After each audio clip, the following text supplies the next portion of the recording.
morning, everyone. How are you? It's a pleasure to be here today, and on this 23rd Annual Humanitarian Day, we're happy that you've all joined us, and we hope this time we spend together will be inspiring and meaningful.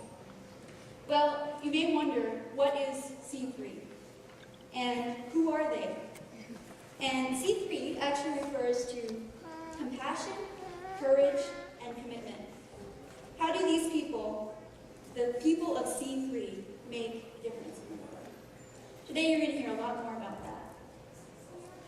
So I'm going to call up Peter Lacey. Peter is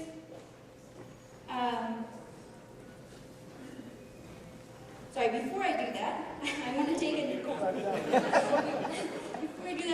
an opportunity to thank you also for supporting me. Eric did mention that I'm basically synonymous with Afghanistan, and many of you know me for my work in Afghanistan. I just want to thank you for your support, and also for your support for a better world. I know I see many who have traveled with a better world, people who have donated to a better world, people who have prayed for a better world, and your contribution is really appreciated.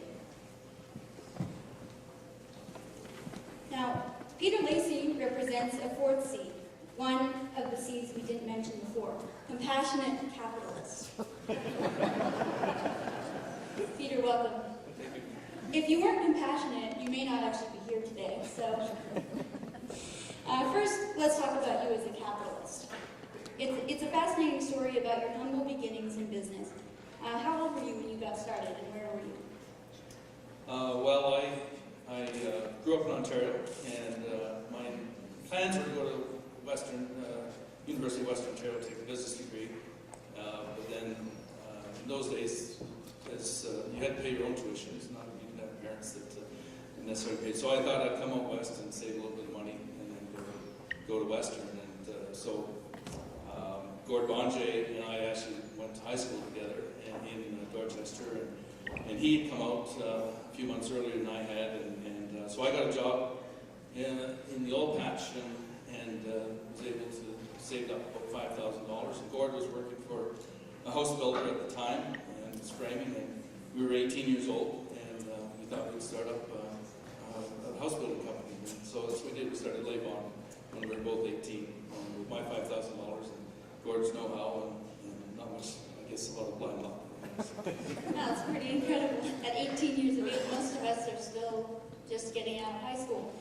So today you're the executive chairman with Service Equipment Corporation that you started. What is Service in a nutshell?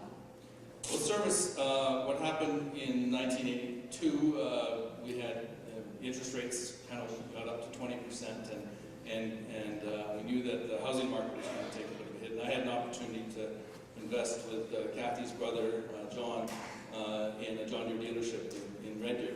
And so we bought that dealership in 1982, and from there have acquired other dealerships, and Service is now a publicly traded company listed on Toronto Exchange.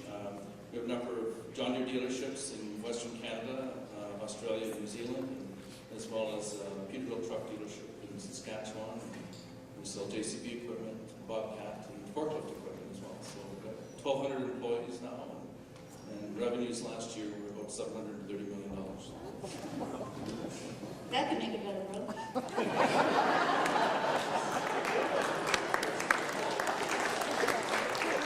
So pretty well, most of your life you spent starting and running a business. You have the know-how, obviously. And you and Kathy have also been supporting the better world for the past 7 years.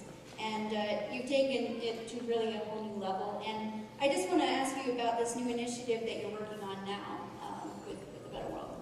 Sure. Well, one of the mandates of a better world is microfinance, and I know Eric's always been sort of wanting to help out that. And microfinance is really about helping people start up small businesses. Usually starts with $100 or something like that, and that can make a big difference in somebody's life.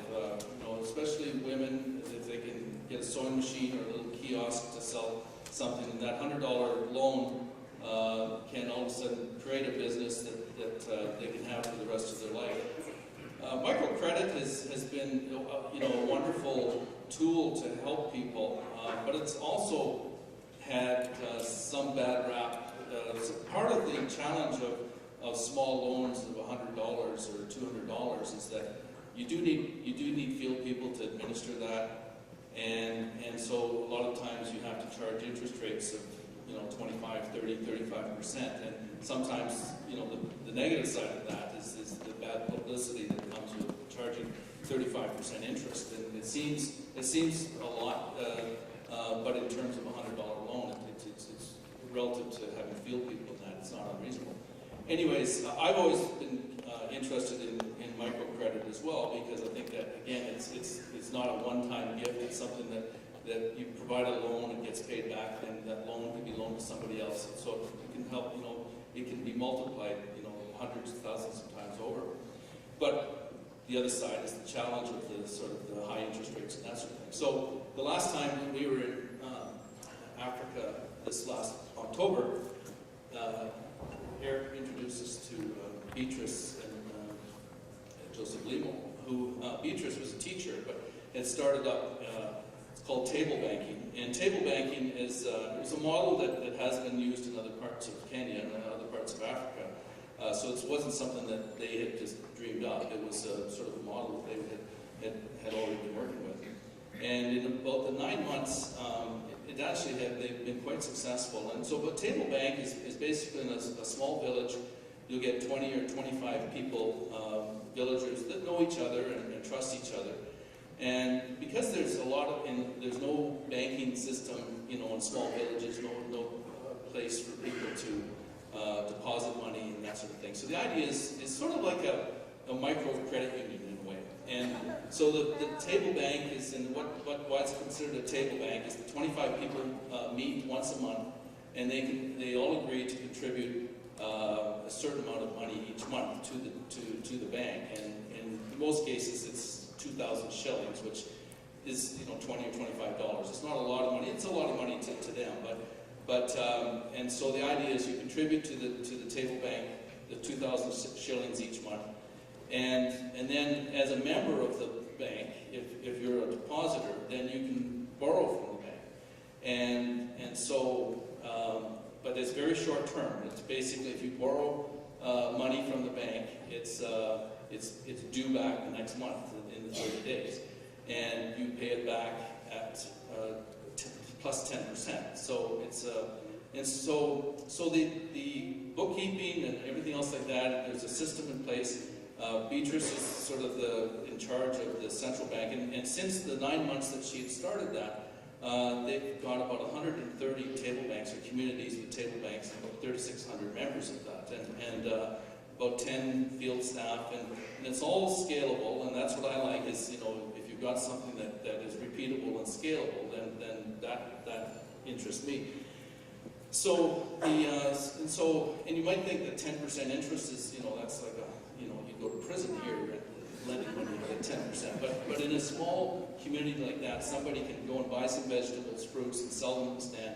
And if they can borrow, let's say, 10,000 shillings, and they come and they can make 10,000 shillings by selling produce over that month, and they pay back 1,000. It's still good. And what I like about it is that it's the community, the local community, that because of their administering it, they're actually earning the high interest, and so because they're looking after it. And so what Beatrice approached us on, the one thing that they wanted to do is the 30-day loans are good, and it's helping a lot of people, but they wanted something a bit longer term. And so they thought they wanted to focus on 3 agricultural projects, again, which interest me, and one was growing passion fruit, the other was producing honey, and the other one was raising chickens and selling eggs and the chickens as meat.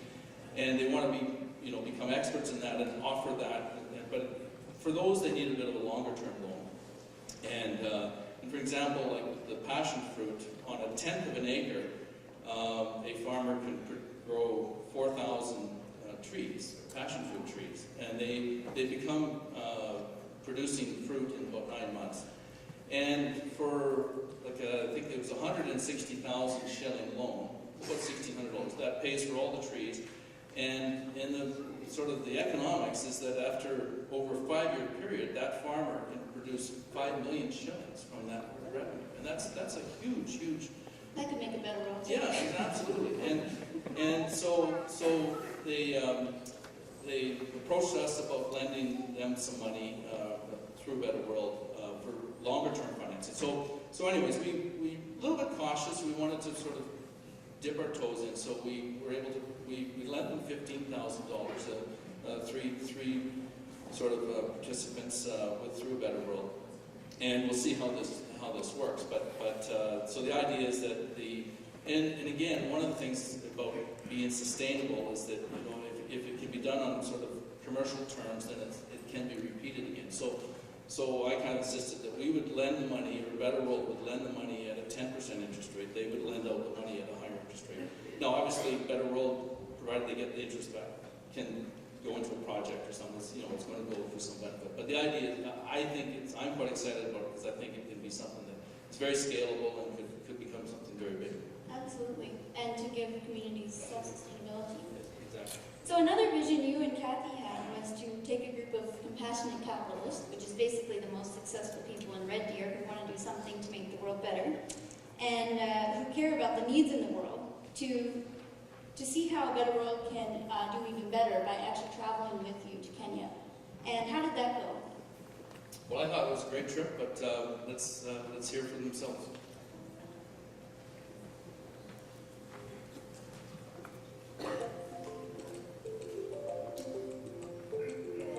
It's important to our family to give back, always. This is a great way to do it, and it's brought our family even closer together, too. People deserve a chance to let you go.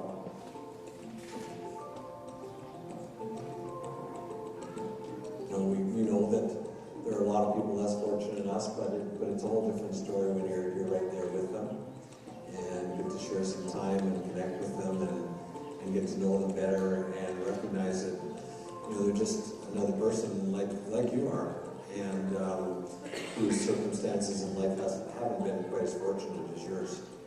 Well, the best thing I like about a Better World is that Eric is a businessman himself, and 100% of what you sort of contribute to a project goes to the project, and Eric pays for administration with other donors and that sort of thing. So, if you invest $10,000 in a project, $10,000 gets invested in the project, and I think for business people, that's what they like to see. They actually run it like a business. To me, I think it's perfect, and they really help out people that need help, and from my standpoint, I think they teach them a lot about ownership and how to grow. I guess like the old saying goes, you can fish for somebody and feed them for that day, but you teach them how to fish, they can look after themselves for the rest of their life. As a businessman, I always look at return on investment, and when you can build a classroom for $6,000 and you know the impact it'll have on the community, or a clinic like this for $30,000, it's a huge return on investment because you know that you're helping so many people. One other thing with the Better World that's nice is that Eric wants the donors to come and look at the projects, and when you're here and you can see it and touch it, it really makes a big difference. I know when we invited Collicuts to, they had contributed to the dining hall at EMO, and I think they had no idea the impact that their contribution had to that project. I think it's been beyond anything that I can even express, to be honest. It's just been, every day has been exciting, every day has been an adventure. I look forward to every single day mingling with the people, visiting the schools, visiting the medical clinics, and just interacting with the local people and communities. To the potential donors out there, if you want to put your money to good use and know that it's going somewhere where the money's actually getting great to the project or to the people, I would recommend it 200%. Better World.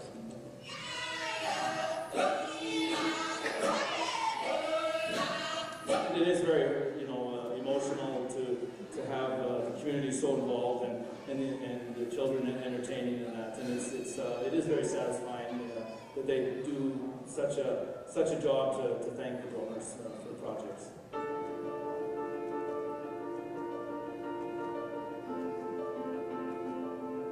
people back home are thinking about donating to a third world charity, to me it's a no-brainer. This Better World does such absolutely fabulous work. Oh yeah, yeah. I see a future with this. Now seeing what they've accomplished over here and where the funds go and how they go about doing it, I think they're the best. I sure hope that by people like myself coming over and then getting involved, which I will get involved now that I've had a chance to personally see it, that there will be a difference. Something that we're doing, it's such a small thing, but it makes a big difference, right?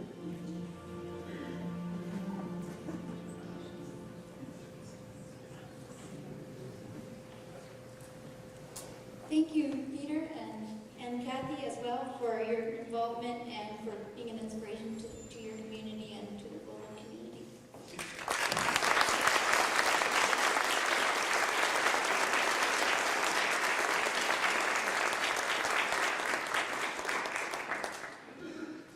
So next up we have a Sudanese child soldier, Mani Van.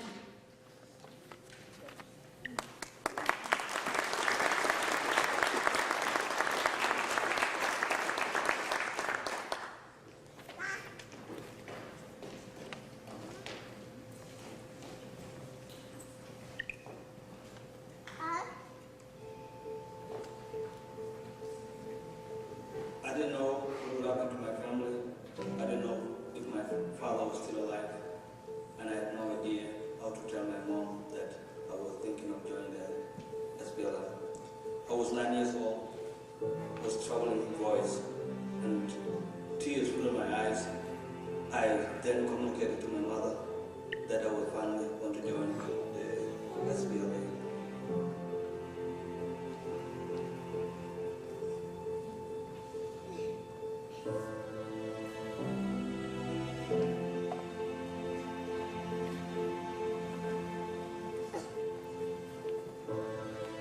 It took us literally 6 weeks of working.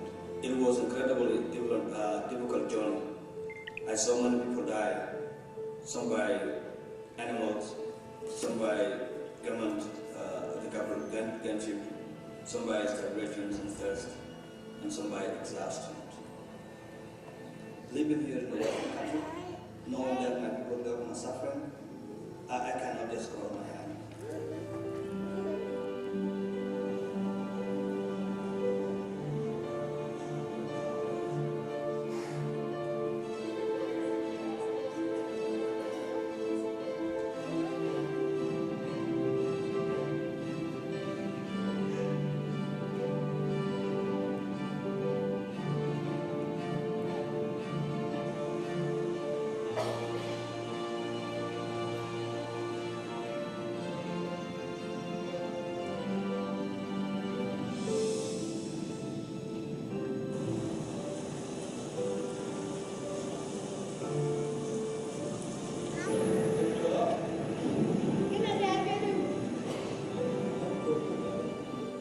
After a very, very long time, more than 2 decades, going home to me was like a dream coming true.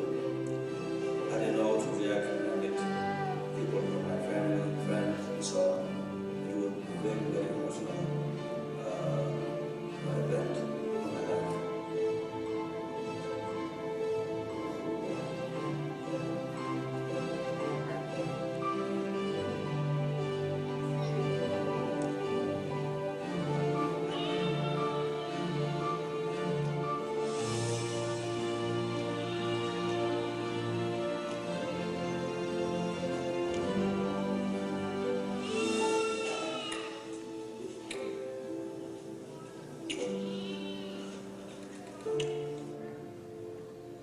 Compared to any other part of the world, it's not a human life.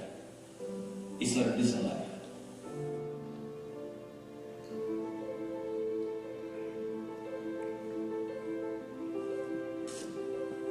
It's beyond imagination. It's beyond human capacity.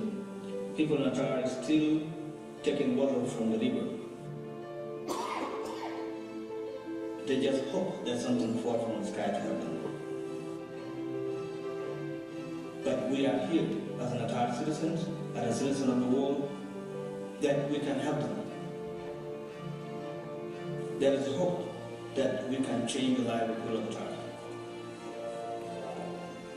Just simple as this. If we can give them clean water,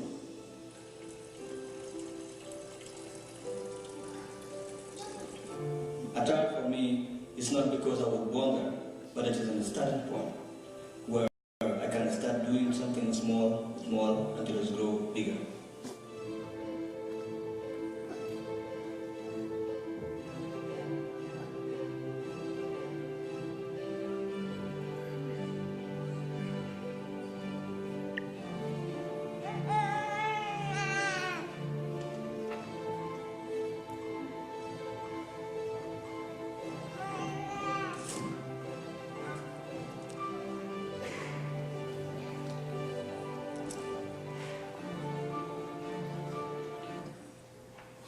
Well, the amazing Monty Benny is here today, if you're lucky. Good morning, Monty Benny. How are you? Thank you. So, you showed one of the 3 C's, being a courageous 9-year-old who chose to take up arms to try and liberate your people. Tell us what you'll be doing this afternoon and why everyone should care. I'm not sure I'm part of the 3C, but come at 3 o'clock and join us to watch the movie. I'll tell you more about what I'm doing with the movie itself. Gail has had an incredible journey, and we have had an incredible journey with her for the past couple of years. She's a woman who embodies all 3 C's: courage, compassion, and commitment. Gail not only completed a school in Afghanistan, but also traveled there to open it. How many people here have traveled to Afghanistan?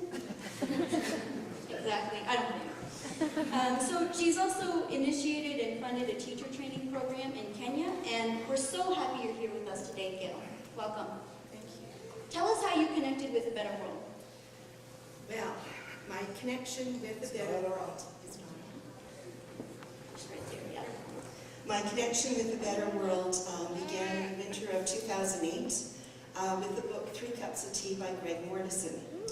My friend Joy Vandenberg had read 3 Cups of Tea, and she passionately insisted that I should also read it, and commented that if I wasn't going to read it, that I should at least look at the pictures. So I took her advice and read the book, and I found it very moving. Then in the spring of 2010, another friend, Patricia Martin, saw in the local newspaper that Greg Mordison was speaking at a school in Surrey, BC. So Patricia and I, with a number of friends, attended the function.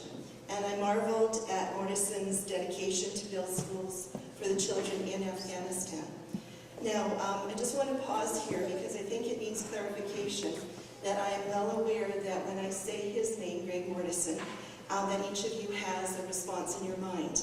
And I know that Eric and Azalea and myself have talked many times about what happened in his life. And I loved what you said to me, Azalea, that even though that there was significant mismanagement of charitable donations, that he did make the world aware of the plight of the Afghan people. And I think that's what we need to keep uppermost in our mind. And he did make an impression on me.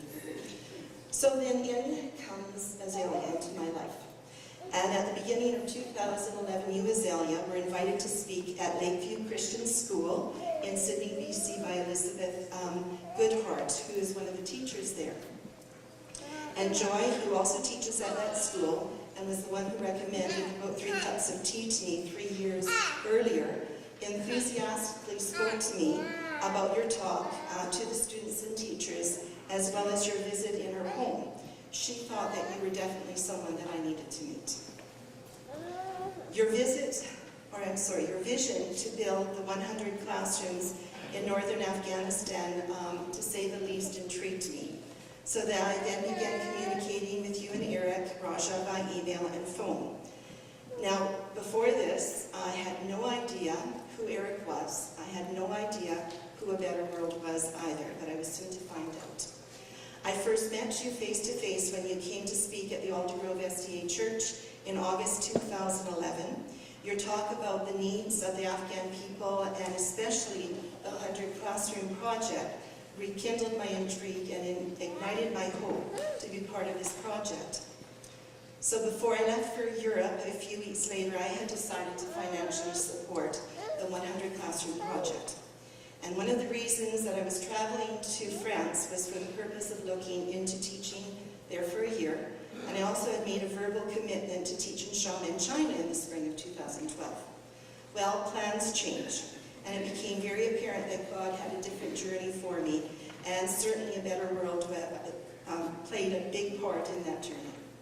Wow, incredible.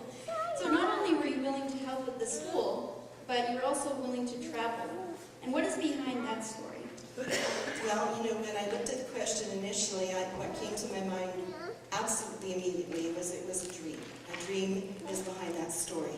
And I looked up the definition of it in the dictionary because I know what it meant to me in my heart and soul, but I very much like and can relate to this definition of a dream. It's a cherished hope and an ambition or an aspiration in a person's life. My late husband, Paul, had a number of ambitious dreams that he had achieved or wanted to achieve in his life on this earth. And one of them was that he wanted us in the future to travel to third world countries together. He would build schools, and I would teach in them. And of course, I wholeheartedly embraced that dream. And I knew that it was going to be a possibility because he, as a contractor, was involved, and his company was involved in the construction of many universities and schools in BC. And for myself, I was an educator in the public school system. And so we tucked the dream away for a future time. However, my life changed dramatically. Paul died on October the 19th, 2007.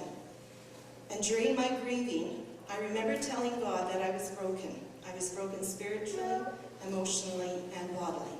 So now what? I also said to him that if there was still a design for my life, that he would need to bring the people and the purposes to me because I felt lost. In my brokenness, God promised me healing and the softening of my grief, fulfillment of my dreams in his time, and new beginnings when I was ready. And he has kept his promises. He always does.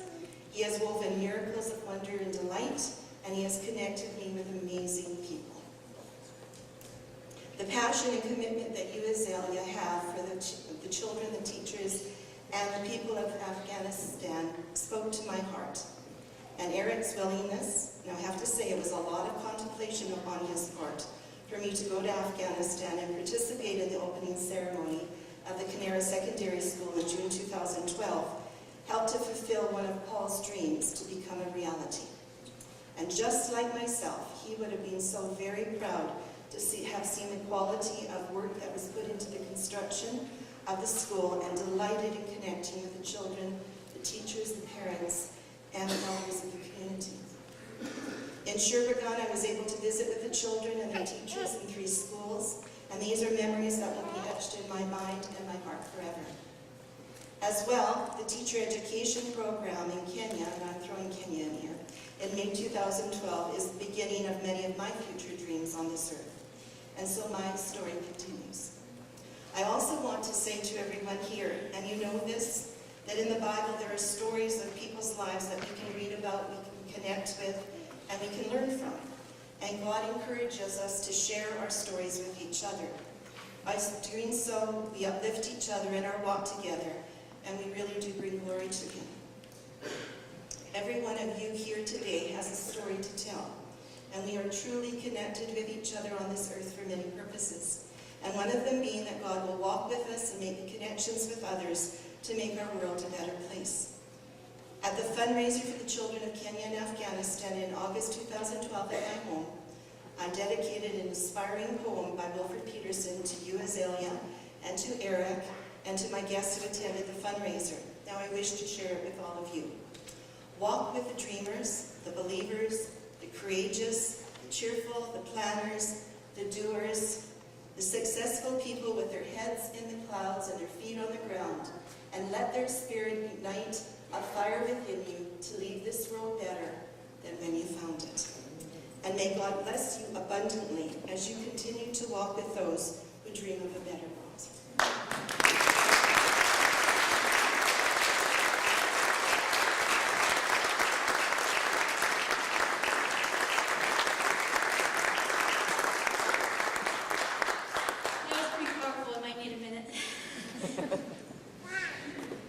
very much, Gail.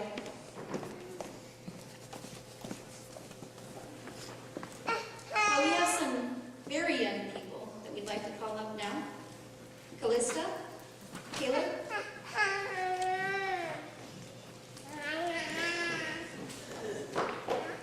Come on up.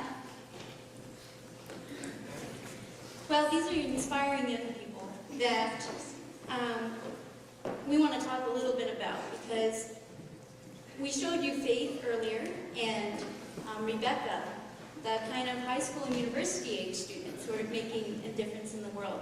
Now, these young children, well, I can honestly say when I was that age, I'm not sure I had really done a whole lot for anyone else, except my mom when she told me to wash the dishes. So, Caleb, tell me, how did you come upon this project that you took on, and what exactly was it?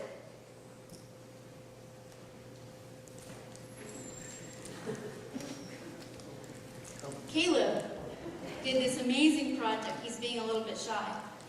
But a few months ago, he approached me, and he said he had this paper, and on it was, it said, "I'm collecting money for the poor." You can't actually read it there, but that's what it says.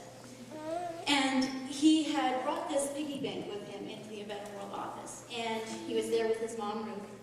And they said, he said, I found out that the kids in Afghanistan don't have desks in their classrooms. And I think it was something I wanted to do something to help them out. And so what did you do?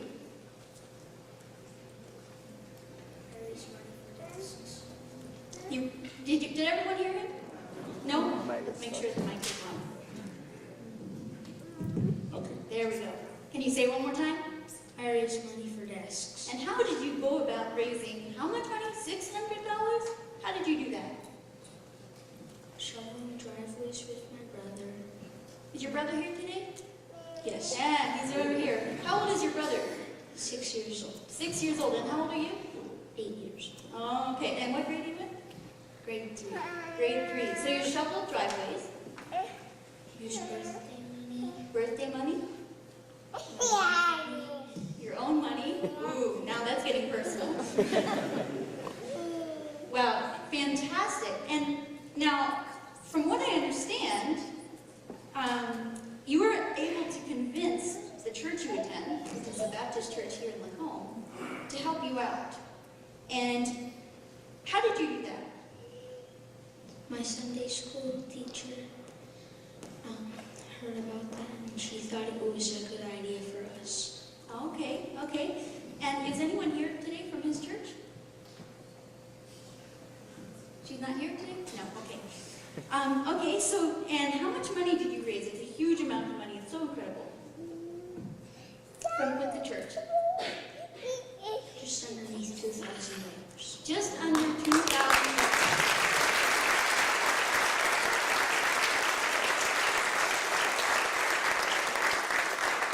Amazing. So this little boy gets an idea. He says, I'm going to shovel driveways. I'm going to do what I can. And he inspires all the other people in his life to help him out. How amazing is that? Now, I see you've got something on your lap today. Do you have more money for me? Yes? Okay, tell me how much is in there.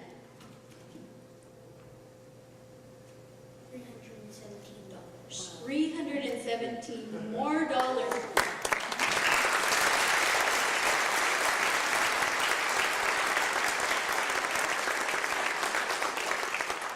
So that brings you to just around a little over $2,000 that you've raised with your church. And that is incredible. So far, we've already been able to provide 200 desks, or desks for 200 students in Afghanistan through the money that Caleb has raised. And I plan to tell them about that when I go there in May and show pictures, because those children will be amazed at what another child around the world would be willing to do for them. So really wonderful, Caleb. Congratulations.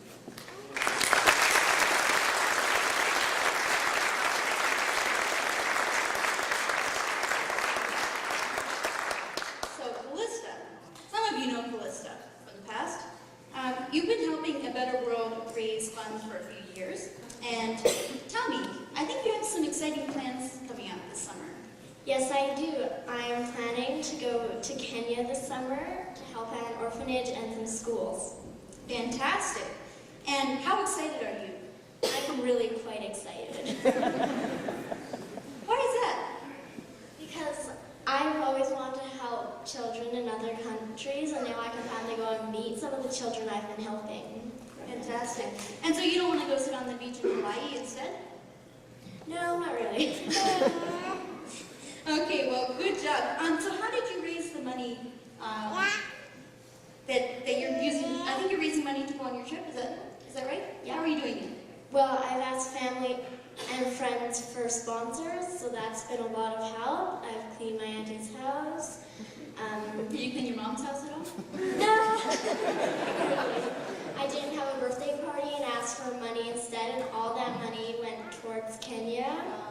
That's great. Yeah. Good job.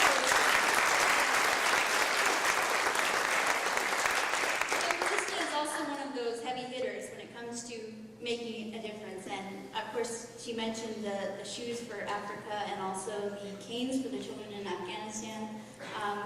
Year after year, Callista does something really great to help out. So good job, guys, and I'm inspired by you. Thank you so much.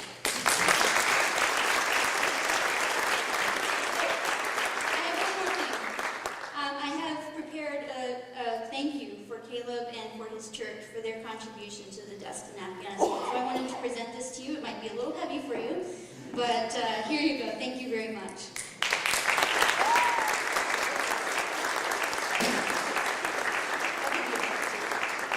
Thank you, guys. So one of the most incredible stories of compassion and commitment comes from a small elementary school in Delta, BC. Some of you were here in the first service and you heard about that. Really incredible to see elementary school students contributing in the way that they are. Many of us probably wouldn't anticipate that it was even possible. So today, we have an inspiring teacher with us, Joan Stevens. Come on up. Who's joined us as well from BC, from Surrey. And she teaches at Sunshine Hills Elementary. And actually, she's very humble, but she's the coach behind these amazing students. So don't let her get away with too much. So Joan, tell me about your amazing group of students. Amazing they are, indeed. My team is a group of 12-year-old students in grade 7. This is my 4th year of working with the Me Team, and each year I have a wonderful new crop of passionate, dedicated world changers. They willingly give up their recesses and lunch hours and congregate in my room to brainstorm about fundraising ideas, prepare for our activities, practice for our assemblies.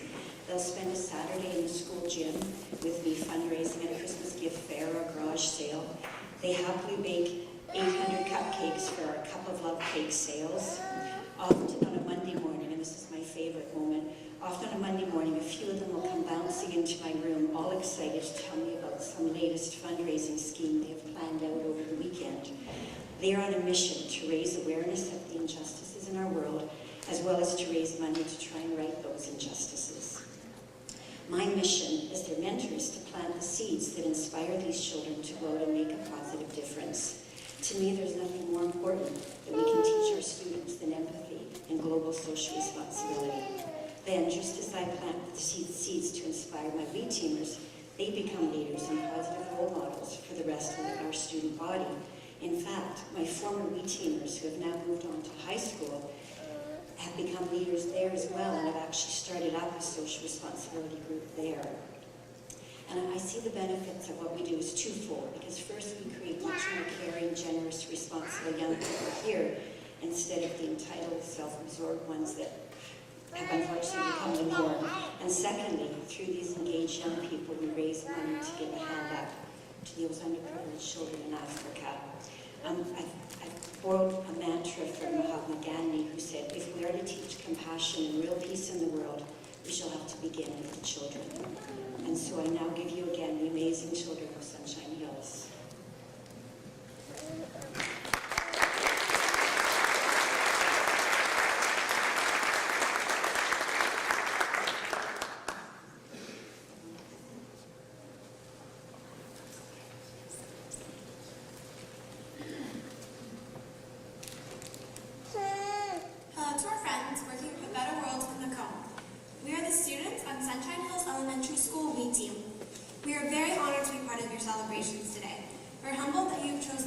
to receive a Better World Citizen of the Year Award. Thank you. We would like to tell you about our school's social responsibility journey. We call it the Voyage of Discovery from Entitlement to Gratitude and Compassion.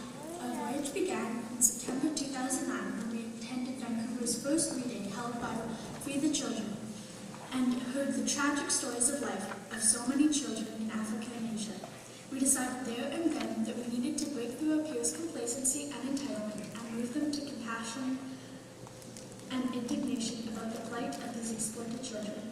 We heard Mia Farrow's heartbreaking story of the plight of women and children in Darfur, Sudan. Her words became etched in our memories. I held their broken bodies and I promised I would get help. We had to try and make a positive difference in the world. Between 2009 and 2011, we worked with Free the Children and adopted 2 poverty-stricken villages in war-torn Sierra Leone. Thanks to the very generous support of the Sunshine Hills community, we were able to raise a total of $45,000 to give the children of our villages a hand up. We were able to provide them with schools, critical clean water, and farm animals as sources of alternative income. We truly felt that we had helped to make a positive difference in the lives of children in Sierra Leone. Last year, we decided to turn our eyes and our hearts toward another war-torn and often forgotten country in Africa, Sudan. And we set our sights on providing the critical medical care to give them a hand up. And that's where our good friend Eric Raja came in. We needed someone with connections in the Sudan, someone who shared our passion for helping children and our vision for creating a better world, someone who believed in the power of young people to make a difference in the world. Through Eric's negotiations in the Sudan, plans were made to build a 2-room medical clinic. We needed $20,000. To kick off our fundraising campaign, our weekend students hosted our annual Sunshine Hills We Day Assembly to inspire our school population. Then we held our 3rd annual walkathon. Our students rose to the challenge and brought $19,000 in pledges. Together, with the money we had raised earlier in the school year, we had a total of $25,000. In July 2012, A Better World was able to begin construction on the desperately needed medical clinic. Eric was there for us every step of the way. We'll never forget the day that he helped the project manager in Sudan during an assembly at our school. Eric dialed Llewellyn, thousands of kilometers away in Sudan, put the call on speakerphone and told him that Sunshine Hills had raised enough money to build the clinic. We all heard the amazement in Llewellyn's voice and heard his good news as well, that the Sudanese government had committed to providing medical personnel to make our clinic a functioning reality. Eric visited our clinic in Gaza and sent us photos of the completed clinic to show us concretely what our money, preciously donated from piggy banks, actually accomplished. Thanks to the passion of our WeTeam students, the tremendous generosity of the Sunshine Hills community, and the critical behind-the-scenes orchestration by Eric, some 14,000 refugees in the coastal area are now able to access medical care. The day that Eric visited was Mother-Child Day for infant immunizations and checkups. We can only imagine the far-reaching impact our clinic will have on the lives of these underprivileged children. We would like to conclude by sharing with you a story that exemplifies the generosity of even young children here at Sunshine Hills. 7-year-old Sage was saving up money to buy a puppy in her piggy bank. After seeing the slides that we showed at our school's assembly of the dirty drinking water in Sierra Leone, Sage decided that the children in Sierra Leone needed clean water more than she needed puppy. So she emptied her piggy bank and gave us $35 to our walkathon pledges. In conclusion, our WeTeam helps students here at Sunshine Hills by inspiring them to be more compassionate and generous global citizens. By the same time, it helps students in Africa by providing them with schools and medical care. It is indeed a win-win. Thank you for listening to our presentation and for honoring us with your Citizen of the Year Award.